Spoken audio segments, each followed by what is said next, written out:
Alchemist, por Zen Liu. Advertencia de contenido.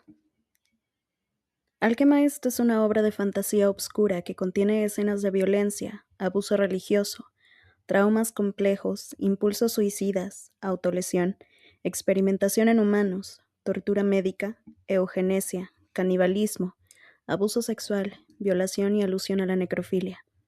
Por favor, recuerda que ninguno de estos temas cuenta con mi respaldo. Dado que Alchemist es una obra escrita en tercera persona con un punto de vista limitado, el relato presenta ciertas distorsiones, omisiones y malas interpretaciones. Algunos pasajes podrían herir la sensibilidad del lector. Parte 1. Prólogo.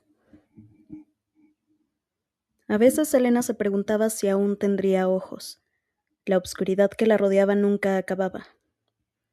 Al principio pensó que si aguardaba lo suficiente aparecería un atisbo de luz o alguien vendría, pero por mucho que esperó nunca vio nada. Solo una obscuridad infinita. Tenía un cuerpo que sentía como una jaula a su alrededor, pero por más que se esforzara no podía moverlo. Flotaba inerte e inconsciente, salvo cuando convulsionaba con violencia al recibir las descargas. Unas electrocuciones que le recorrían el cuerpo desde la base del cuello y le provocaban espasmos en todos los músculos. Luego desaparecían tan repentinamente como habían surgido. Era lo único que le indicaba el paso del tiempo. Las recibía para que sus músculos no se deterioraran mientras permanecía inmóvil. Elena se acordaba de ese detalle. Recordaba que la habían dejado ahí prisionera, preservada, pero que algún día alguien vendría por ella. Al principio contaba el tiempo que pasaba entre descarga y descarga para calcular la frecuencia, segundo a segundo. 10.800 cada 3 horas exactas. Siempre transcurría el mismo intervalo. Luego empezó a contar las descargas, pero a medida que aumentaba el número dejó de hacerlo. Le daba miedo saber cuántas horas habrían pasado. Se obligó a pensar en otras cosas que no fuesen la espera, el infinito o la obscuridad. No le quedaba más remedio que aguardar, así que se impuso una rutina para mantener la mente fuerte. Imaginó que paseaba, imaginó acantilados y el cielo. Visitó de nuevo los lugares en los que había estado y rememoró todos los libros que había leído. Tenía que aguantar, mantenerse alerta. Así estaría preparada. Tenía que seguir preparada. No iba a permitir que su mente se desvaneciera. Capítulo 1. Cuando llegó la luz estuvo a punto de partirle el cerebro. Se escucharon gritos. «Carajo, ¿cómo es posible que esté despierta?» Una voz se abrió paso entre el tormento de los sentidos. La luz casi la apuñalaba. Era como tener una daga clavada entre los ojos que se enterraba en su cráneo. Por Dios, sus ojos. Se retorció mientras veía la luminosidad borrosa, descentrada. Sintió la quemazón de un líquido que le bajaba por la garganta y un rugido en los oídos. Unos dedos hábiles se le clavaron en los brazos, contra el hueso, y la arrastraron. El aire le entró de golpe en los pulmones y empezó a toser cuando el fluido volvió a subir. Maldita sea con el fluido de suspensión. No hay forma de agarrarla. Haz que se calle, está a punto de ahogarse. Cuando la soltaron notó un golpe en la cabeza, también una piedra áspera bajo las manos. Arañó a ciegas la obscuridad para intentar incorporarse. Tenía los ojos cerrados, pero la luz seguía apuñalándole el cerebro como si fuera un cuchillo. Entonces le arrancaron un objeto duro de la nuca y sintió que algo caliente y húmedo le recorría la piel. ¿Cómo es posible que esté despierta, joder? Está claro que alguien cometió un error con la dosis. No dejes que se vaya. La volvieron a sujetar por los brazos y la levantaron del suelo. Ella se zafó y se obligó a abrir los ojos, y aunque solo veía un blanco cegador, se lanzó hacia esa dirección. «Maldita zorra, me has cortado». Sintió un dolor intenso en la parte de atrás de la cabeza. Todavía había luz cuando recobró la conciencia. Fue poco a poco, como si estuviera bajo el agua nadando hacia una superficie que se extendía más allá de su alcance, hasta que la conciencia fue colándose de nuevo en su cerebro. Tenía los ojos cerrados porque la luz era muy intensa, pero aún así le dolían. Estaba tumbada sobre algo duro, una mesa fría, un metal inerte que podía palpar con los dedos. Distinguía vagamente algunas voces que sonaban amortiguadas, pero próximas. ¿Y bien? Era la voz de una mujer. ¿Alguno más? No, respondió un hombre, el que había escuchado antes. Hemos sacado a los demás, pero esto se encontraba donde no debía. ¿Y estaba consciente cuando abrieron el tanque? Claro que sí, y empezó a gritar en cuanto levantamos la tapa y la sacamos. A mí casi me da un infarto, y Willem se asustó tanto que a punto estuvo de ahogarla. Cuando la tuvimos fuera se puso como loca. Me hizo un montón de arañazos antes de que la dejáramos inconsciente. Tenía la intravenosa puesta, pero estaba sin sedación. Imagino que alguien la habrá desactivado. Eso no explica la ausencia de información sobre ella, dijo la mujer. Qué extraño. Seguramente se hizo con prisas, no debe de llevar ahí mucho tiempo. Incluso los que se preservaron bien están casi todos muertos. La mayoría de los tanques no son más que una sopa de huesos, añadió el hombre, soltando una risilla nerviosa. Sabremos más cuando la llevemos a la central, aseguró la mujer, a quien parecía que no le interesaba demasiado lo ocurrido. Has hecho bien en avisarme porque es anómalo. Infórmame de todos los que despierten. Los cadáveres que estén intactos serán reanimados para trasladarlos a las minas, y los que estén vivos irán al reducto. Por supuesto. También querría saber si usted hablará bien de mí. Me serviría de mucho viniendo de su parte. El tono del hombre era esperanzador y su risa forzada. Ya no soy tan joven, como bien sabe. El sumo nigromante tiene muchas peticiones que atender, pero tu trabajo no caerá en el olvido. Prepara un camión para el transporte. Se oyeron unos pasos que se alejaban, seguidos de un suspiro irritado. No tienes por qué fingir que estás inconsciente, sé que has despertado, así que abre los ojos, le ordenó la mujer a Elena. He alterado tus sentidos para que la luz no te moleste demasiado. Elena parpadeó con cautela. El mundo que la rodeaba estaba bañado por un crepúsculo verdoso y todo parecía una sombra. Logró atisbar la silueta de una persona moviéndose a la derecha. Ella la siguió con la mirada lentamente. Bien, parece que entiendes las órdenes y captas los movimientos. Elena intentó hablar, pero solo logró emitir un jadeo áspero. Oyó el chasquido de un bolígrafo y el roce de unas páginas al pasar. A ver, ¿eres la prisionera 1273 o la prisionera 19.819? Hay 2 números de identificación y ninguno de ellos está registrado en esta prisión. ¿Tienes nombre, por casualidad? Elena no dijo nada. Ahora que la sola idea de enfrentarse a la luz no le daba pavor, pensaba con más claridad. Seguía siendo una prisionera. La mujer soltó un bufido de impaciencia. Ah, ¿me entiendes? Elena no respondió. Bueno, supongo que era de esperar, aunque pronto lo sabremos. Tú, tráela. La sombra se disipó frente a Elena y aparecieron otras personas. Unas manos frías le tocaron las muñecas, mientras el hedor a conservantes químicos y a carne podrida inundaba su nariz. Eran necrómatas. Elena trató de distinguir sus rostros, pero la mirada se le perdía y era incapaz de enfocar la vista. La mesa empezó a vibrar cuando la empujaron sobre el suelo pedregoso, con un traqueteo que le retumbaba hasta el cerebro y los dientes.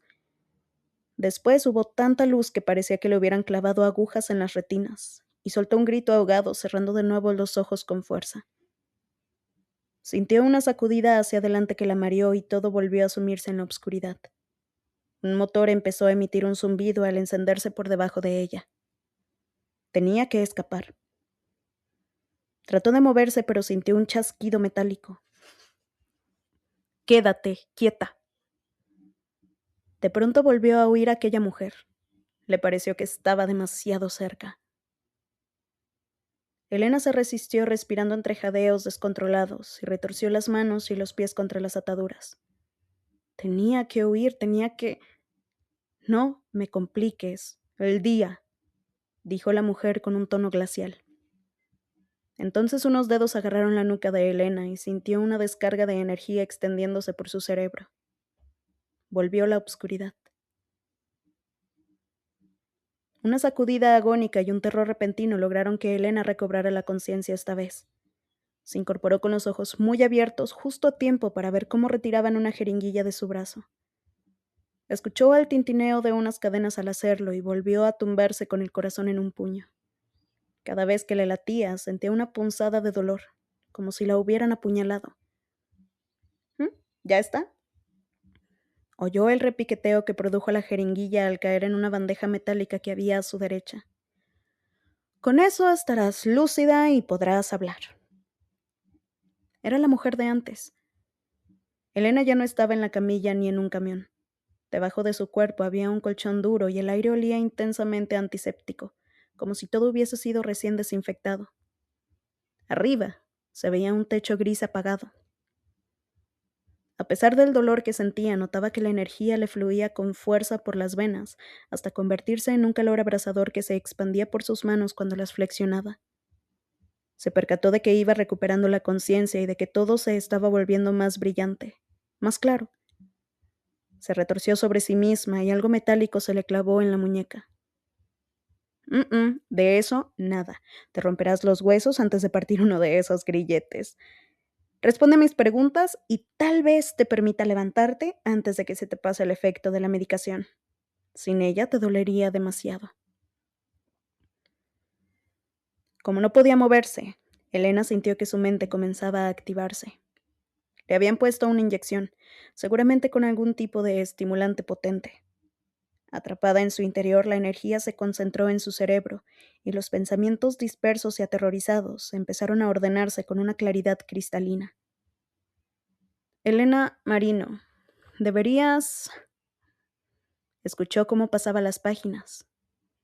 Estar muerta. Según el expediente 1273, se te condenó a muerte debido a heridas graves que no se especifican. Pero el expediente 19.819 dice que fuiste condenada al tanque de suspensión. Pasó más páginas. Sin embargo, no hay registros de que llegaras allí o de que pasaras por algún procedimiento. La mujer se mordió el labio inferior. No apareces en ninguna parte en nuestros archivos desde augustus del año pasado. Es decir, desde hace 14 meses. Y ahora te encontramos en el almacén de suspensión al que nunca llegaste. ¿Cómo es eso posible? Elena parpadeó lentamente mientras asimilaba la información. ¿14 meses? Evidentemente, nadie sobrevive tanto tiempo en ese estado. Es casi imposible aguantar 6 meses en perfectas condiciones y a ti ni siquiera te almacenaron correctamente, así que... ¿De dónde vienes? ¿Y quién te llevó allí? Elena apartó la mirada. Se negaba a responder. La mujer murmuró mientras se acercaba. No te vas a meter en ningún lío si hablas. Dime la verdad y pondremos fin a todo esto. ¿Dónde estuviste antes de que te llevaran a suspensión? Formuló la pregunta lentamente. Elena no respondió aunque le ardían los músculos de su rostro de las ganas que tenía de moverlos. Empezó a temblarle el cuerpo cuando los latidos del corazón impulsaron el medicamento por sus venas. Ya no quedaba nadie a quien proteger, pero se negaba a cooperar con sus carceleros. No quería ayudarlos en nada, ni siquiera con sus registros. Además, en realidad ella no había estado en ningún otro sitio. ¿Dónde estuviste antes de que te llevaran a suspensión? La mujer casi estaba gritando. Elena sintió que se le cerraba la garganta. No quería ni pensar en la respuesta porque la destrozaban los recuerdos que le venían al hacerlo.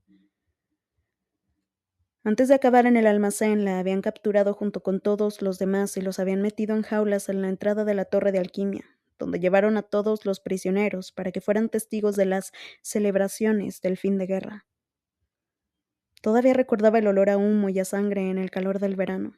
Todavía escuchaba los roncos vítores de sus enemigos al ver cómo morían los líderes de la resistencia, cuyos gritos se iban desvaneciendo poco a poco. Aunque los veían morir, sabían que aquello aún no se había acabado, ni siquiera después de muertos.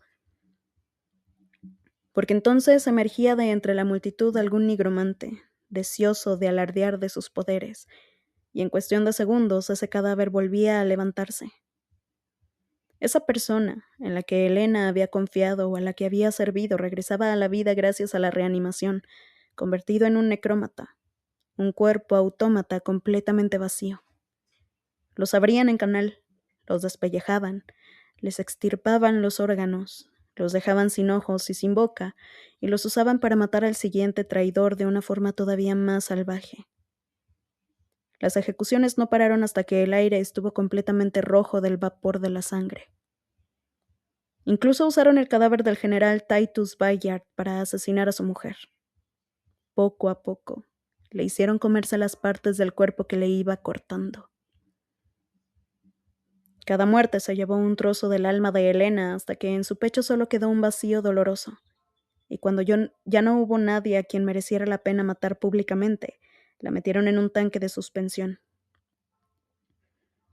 El resto de los prisioneros estaban inconscientes cuando los paralizaron, cuando les clavaron agujas en las venas, cuando les metieron tubos por la nariz, cuando les pusieron mascarillas en la cara. En cambio, Elena, no. La habían mantenido despierta, plenamente consciente de todo lo que le estaba pasando, mientras la encerraban en su propio cuerpo y la abandonaban en la oscuridad a la espera de que alguien viniera por ella. Pero no vino nadie. Al sentir el chasquido de unos dedos delante de ella, Elena despertó de sus recuerdos. La mujer que tenía delante la estaba fulminando con la mirada. No arriesgaré mi reputación por un error de registro. Si no me respondes, dejaré de hacer esto por las buenas. Elena torció el gesto. ¿Ves? Sí que me entiendes. A Elena se le encogió el estómago, pero mantuvo la boca cerrada. La mujer se acercó un poco más a ella. Elena aguzó la vista para verla mejor. Un rostro cuadrado con unos labios fruncidos que denotaban impaciencia. Una bata médica. Tal vez es el momento de darte un ejemplo de cómo será si no colaboras. La mano de la mujer presionó el cuello de Elena, y ésta soltó un chillido ahogado cuando notó que una energía candente pero heladora la traspasaba hasta la columna. No era una descarga eléctrica como las que había experimentado en el tanque, sino que salía de la mano de la mujer y se clavaba en Elena como una aguja. El chorro de energía la hizo vibrar como un diapasón hasta que ambas resonaron en la misma frecuencia. La mujer cerró entonces los dedos. Elena sintió un dolor que le atravesaba todos los nervios del cuerpo. Se le escapó un grito ahogado e incoherente y notó que su cuerpo convulsionaba con las manos aferradas a los grilletes. «Quédate quieta». Con un chasquido, Elena se paralizó. No sentía nada desde el pecho hacia abajo, como si le hubieran dañado la columna, y el pánico le hacía arder la sangre. Luego, con un simple movimiento de la mano de la mujer, el entumecimiento desapareció. Unos dedos ásperos por el excesivo uso de jabón recorrieron el brazo de Elena. ¿Lo entiendes ahora? La resonancia de la mujer seguía atravesándola como una corriente, como si fuera una advertencia imposible de ignorar. Elena consiguió asentir entre temblores. Debería haberse dado cuenta. La mujer era una vivemante. Es decir, lo contrario a un nigromante. Los vivemantes controlaban a los vivos en vez de a los muertos. Sabía que lo pillarías al vuelo. Probemos de nuevo. A Elena se le cerró aún más la garganta y también le ardían los ojos. Sentía punzadas en todos los nervios de su cuerpo y la sangre golpeándole en los oídos. ¿Qué tenía de malo responder?, se preguntó a sí misma. ¿De dónde viniste?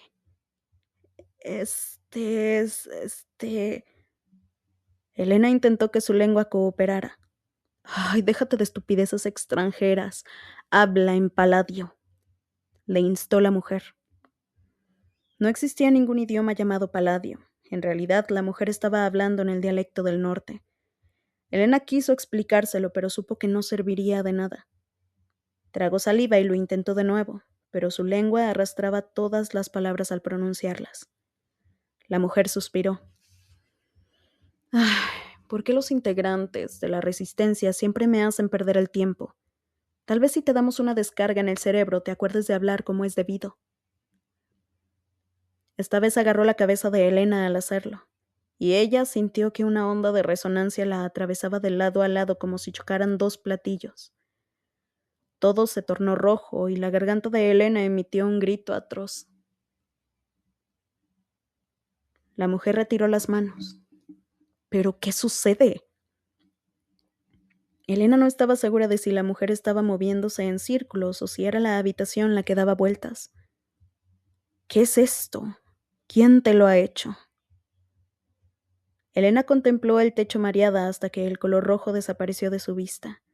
Sentía cómo le temblaban las manos, que se retorcían convulsivamente contra los grilletes. No sabía de qué estaba hablando aquella mujer. «Te han hecho algo en la mente», explicó ésta, sorprendida, pero extrañamente fascinada al mismo tiempo. Algún tipo de transmutación. Nunca había visto nada igual. Voy a tener que informar de esto. Necesito un experto. ¿Tienes...? La mujer se quedó callada. No existe un nombre para esto. Tendré que inventarlo yo. Parecía que estaba hablando consigo misma. Barreras de transmutación en un cerebro, ¿cómo es posible? Nunca he visto... Siguen un patrón. Volvió a tocar a Elena y ella torció el gesto, pero en esta ocasión la resonancia no le pareció una tortura. Solo sintió un escalofrío que lo envolvió todo en un rojo chillón. Esta obra es compleja, precisa, muy profesional. Un vivemante ha reconectado manualmente la conciencia humana. Elena permaneció quieta sin entender nada. La mujer se acercó tanto que Elena pudo distinguir sus ojos azules, con unas arrugas marcadas en el entrecejo y alrededor de la boca. Miró a Elena con gran fascinación. Si Bennett siguiera vivo, se maravillaría al ver lo preciso que es este trabajo. La resonancia recorrió la mente de Elena de una forma tan tangible que parecía como si unos dedos estuvieran deslizándose por su cerebro. Los ojos claros de la mujer se desenfocaron mientras trabajaba. Si hubiera cometido el más mínimo error, habrías quedado en estado vegetal, pero quien hizo esto te mantuvo casi intacta. ¡Qué perfección! ¿Qué? Elena por fin consiguió pronunciar una palabra completa. Me pregunto, ¿cómo será? La mujer se alejó y regresó un minuto después con una lámina de cristal.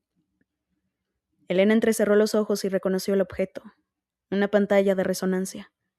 Se solía usar en presentaciones académicas y en operaciones médicas de alquimia.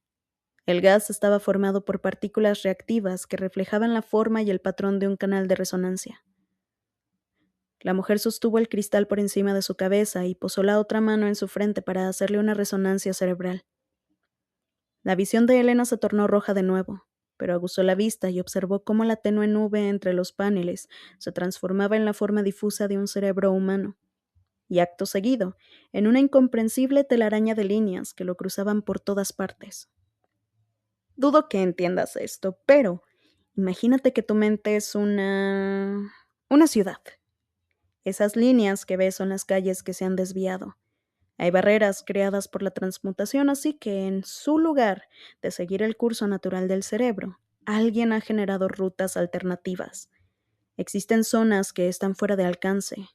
No imagino cómo. Estas habilidades serían... La mujer dejaba las frases a medias y puso la pantalla a un lado mientras miraba detenidamente a Elena. ¿Quién te hizo esto?, preguntó en voz alta, con lentitud, y vocalizando exageradamente. Elena solo negó con la cabeza. El gesto de la mujer se endureció peligrosamente, pero entonces pareció considerarlo. Supongo que es imposible que lo sepas, dado el estado de tu cerebro. Seguramente tengas suerte si recuerdas cómo te llamas. Fuiste alumna de alquimia, supongo. Tamborileó distraída el grillete de metal que Elena traía alrededor de la muñeca. Elena asintió con cautela. Y eres extranjera, evidentemente. Miró a Elena de arriba a abajo. Esta tragó saliva. Etras. Ah, entonces estás muy lejos de casa. ¿Recuerdas tu repertorio de resonancia? Verso. La mujer frunció el entrecejo y analizó a Elena con más atención. Espera, creo que hablaron de ti. Eres esa chica que recibió la beca de los Holdfast, ¿verdad? Eso debió de ser hace más de una década, así que ahora tienes... ¿cuántos? ¿Veintitantos años? A Elena le ardían los ojos, pero asintió brevemente. La mujer arqueó una ceja. ¿Recuerdas qué le pasó a tu mecenas? Al principado Apolo. Fue asesinado. Y la guerra seguro que te acuerdas de eso. Ayudaste al joven Holdfast a quemar la ciudad. A su querido Luke, como les gustaba llamarlo. A Elena se le contrajo la garganta. Yo no luché. La mujer soltó un breve sonido de sorpresa y entrecerró los ojos. ¿Y en la batalla final? Supongo que recuerdas eso, ¿no? Elena abrió la boca varias veces, pero la lengua se le enredaba y le impedía hablar. Nosotros, la resistencia perdió. Hubo ejecuciones. Morrow vino. Al final, tenía a Luke, lo mató allí. Luego me llevaron al almacén. ¿Quiénes? Elena tragó con dificultad. Liches. La mujer rió por lo bajo. Hace mucho tiempo que no escucho a nadie atreverse a usar este insulto. Todos los inmarcesibles, independientemente de su forma, son los seguidores más allegados del sumo necromante. Se les concede la inmortalidad por su excelencia. En este nuevo mundo, la muerte solo se lleva a los indignos. Da igual que los insultes, porque tus amigos no son más que cenizas olvidadas. Palpó entonces la frente de Elena. Aunque tú pareces casi intacta, así que ¿por qué se emplearon tan a fondo contigo? ¿Y quién podría haber? La mujer tomó la pantalla de resonancia. La observó de nuevo y luego desapareció entre las cortinas. Elena sintió alivio al quedarse sola. Habían alterado su memoria o su mente. Si no hubiera visto la pantalla de resonancia, habría pensado que le estaba engañando. Sabía cómo era un cerebro. Quien lo hizo debió de emplear una vivemancia muy especializada y probablemente poseía extensos conocimientos para transmutar la mente de esa forma. No era algo que alguien olvidaría con facilidad. Aún así, Elena no sentía que hubiera olvidado nada, salvo la mención de una herida grave. En realidad no recordaba haber sufrido ningún daño, solo conmoción, dolor y terror. Tragó saliva y parpadeó con fuerza para intentar no pensar en ello. Miró a su alrededor tratando de descubrir qué había en la habitación. El medicamento que le habían administrado era increíblemente efectivo. Justo donde la aguja se había clavado en el corazón se le estaba formando un moratón y le dolía con cada latido. Miró hacia abajo. La cama tenía barras a ambos lados y los grilletes que sujetaban sus muñecas estaban encadenados a ellas. Bajo los grilletes la piel se mostraba en carne viva, amoratada, y alrededor de cada muñeca había sendas bandas metálicas de color verdoso. Esas sí que le resultaron familiares. Las había llevado durante la celebración. En la oscuridad, bañada en sangre, bajo la tenue luz de las antorchas y rodeada de tantos cadáveres en la jaula, no las había visto bien, pero las recordaba perfectamente. Dentro del tanque de suspensión, siempre fue consciente de que las tenía. La existencia de esas bandas metálicas había permanecido al borde de su conciencia, una presencia ineludible que reprimía su resonancia y le impedía usar la transmutación para escapar. Hasta en el tanque era capaz de sentir el lumitio que había en ellas. La naturaleza del lumitio unía los 4 elementos de aire, agua, tierra y fuego. y mediante esa unión se creaba la resonancia. La fe sagrada consideraba que la resonancia era un regalo del sol, la deidad de la quinta esencia elemental, para elevar a la humanidad. La resonancia era una habilidad escasa en muchas partes del mundo, pero no en la nación elegida por Sol, Paladia. Según los censos anteriores a la guerra, se estimaba que casi un quinto de la población poseía un nivel de resonancia cuantificable, y además se estimaba que ese número aumentaría en la siguiente generación. Normalmente la resonancia se canalizaba a través de la alquimia de metales y compuestos inorgánicos, y eso permitía la transmutación o alquimización. Sin embargo, en un alma defectuosa que se rebelaba contra las leyes naturales de Sol, la resonancia terminaba corrompiéndose, dando lugar a la vivemancia, la técnica que esa mujer había empleado contra Helena, y la nigromancia, utilizada para crear necrómatas. Como canalizador de la resonancia, el umitio podía aumentar o incluso crear resonancia en objetos inertes mediante la exposición que los hacía maleables a la alquimia. Sin embargo, el umitio puro era demasiado sagrado para los mortales. La sobreexposición provocaba enfermedades debilitantes, y en los individuos con resonancia, una exposición directa podía causarles un dolor lacerante y metálico en los nervios. El umitio de las esposas no parecía haber enfermado a Helena, lo que indicaba que algo lo había alterado. La energía punzante de su interior estaba sintonizada con su resonancia, y en lugar de destruirla, le anulaba los sentidos. Helena sentía su propia resonancia, pero cuando intentaba controlarla, las esposas le generaban una especie de energía estática en los nervios. Por mucho que lo intentara, no era capaz de deshacerse de ella. Lo único que sabía era que mientras llevara puestas esas esposas, no era una alquimista.